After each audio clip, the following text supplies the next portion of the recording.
let's drop the rudeness, shall we? I've been a bit of a moody bastard with quite a lot of people that I've known in the past. I'll hold my hands up.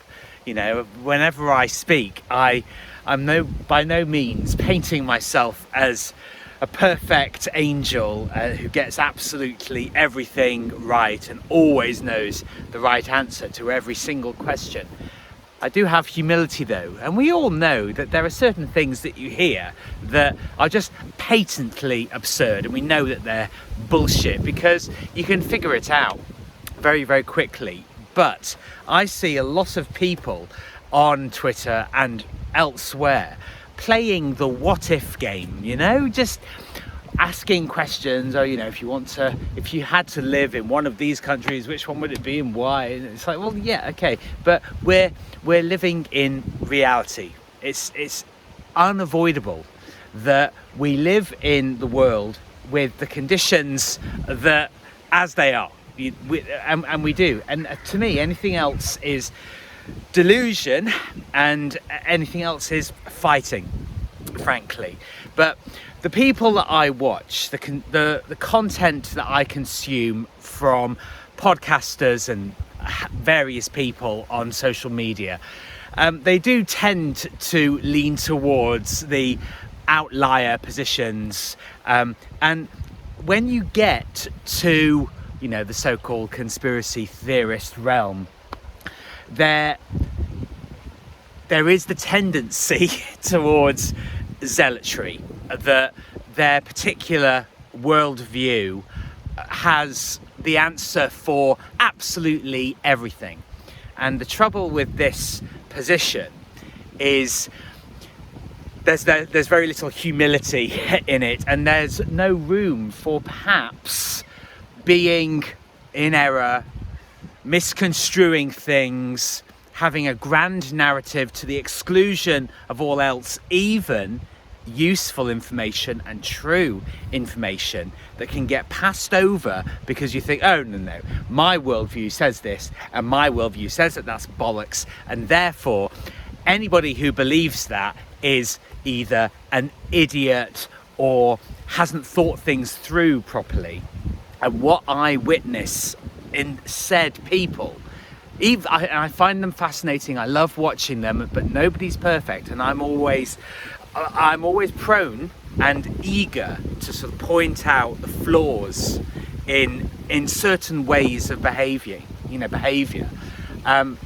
But what I see is that there's absolutely no space, no room at the inn for the answer or the position of I don't know.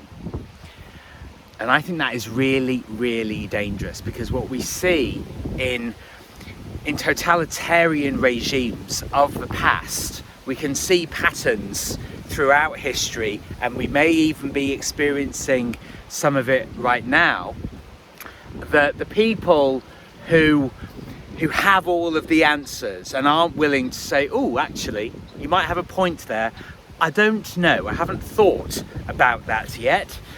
And we know where the all-knowing mind can lead people, and I don't want to live in a world where I'm doing that, because I have done that with nearest and dearest at certain points, and I know that my life has become a lot better by being honest and admitting fault in my behaviour, but also admitting that I don't have all the answers, that I'm willing to say, oh, I don't know.